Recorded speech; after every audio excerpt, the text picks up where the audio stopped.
I'm Ravi Verma, director of English.com, and we are going to continue our session of spoken English and personality development. Spoken English के session को हम लोग आगे बढ़ाते हुए आज हम जिन स्ट्रक्चर्स को लेने जा रहे हैं, वो स्ट्रक्चर्स का नाम है हैविंग टू और मे have to.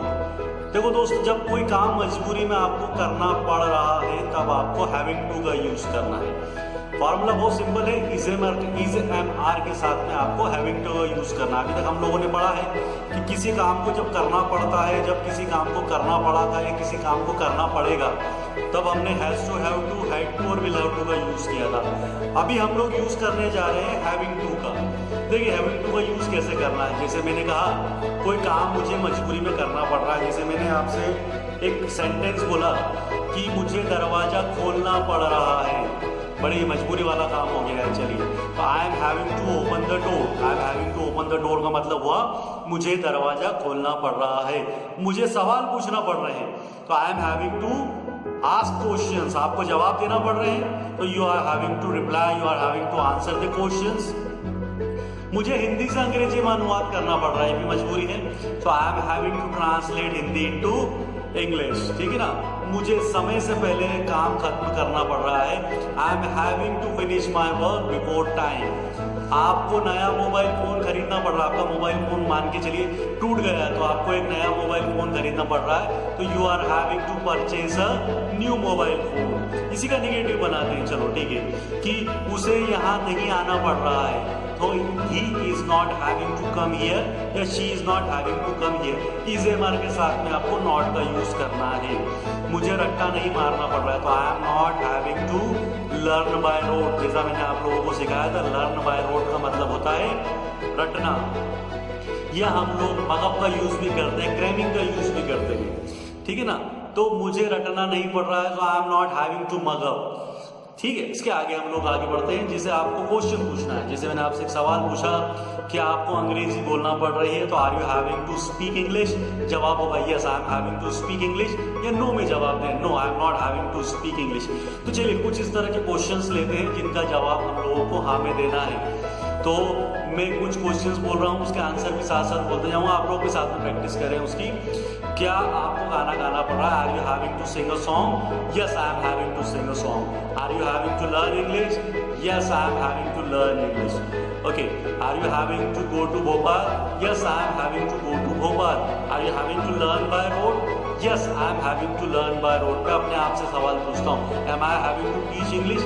Yes I am having to teach English. Am I having to knock the door?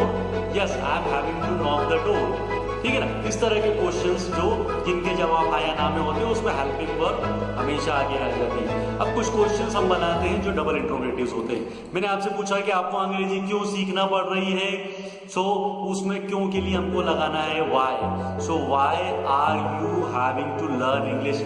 Y are you having to learn English? आपको क्यों जाना पड़ रहा है? Why are you having to go? आपको दरवाजा क्यों खोलना पड़ रहा है? Why are you having to open the door? आपको कौन सा गाना गाना पड़ रहा है? कौन सा गाना मतलब which song? So which song are you having to सिंग?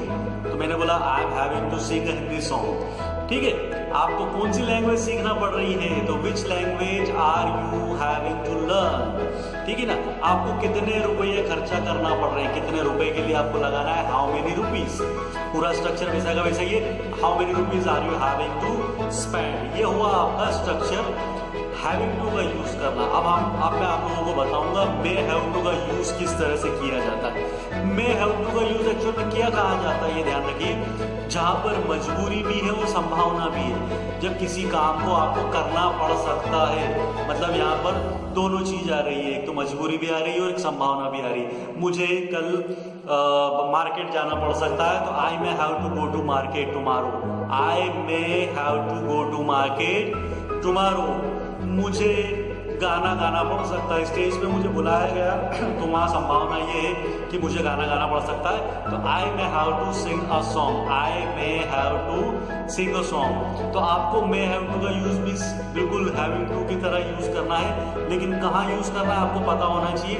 एक हैविंग टू का यूज हम वहाँ कर रहे हैं जहाँ पर किसी काम को मजबूरी में करना पड़ रहा है, और मे हैव टू का यूज हमको वहां करना है जहां पर किसी काम को हमको करना पड़ता है। ठीक है ना। अब मैंने आपसे एक सवाल पूछा क्या आपको गाना गाना पड़ता है? May you have to sing a song? जवाब होगा yes sir, I may have to, मुझे गाना गाना पड़ सकता है, I may have to sing a song. ठीक है ना, तो I may have to sing a song का मतलब यहाँ पर हुआ कि मुझे गाना गाना पड़ सकता है। तो both the situations are here, compulsion भी है और एक हो सकता है संभावना, पॉसिबिलिटीज भी होती है और कंपल्शन भी होता है, वहाँ पर हमको मे हैव टू का यूज़ करना है। ठीक है दोस्तों, तो मैंने यहाँ पर आप लोगों को दो तरह के स्ट्रक्चर बताए, हैविंग टू का यूज़ करना और मे हैव टू का यूज़ करना। इसकी प्रैक्टिस आप करें। डेली रूटीन में इस तरह के जो स्ट्रक्चर से काफ़ी यूज़ होते हैं। और दूसरी बात है कि जब आप स्ट्रक्चर्स पढ़ रहे हैं तो उसके साथ में आपकी वोकेब्स थोड़ा सा स्ट्रॉन्ग करें, क्योंकि बिना वोकेब्स के थोड़ा सा मुश्किल हो जाता है सेंटेंसेस बनाना।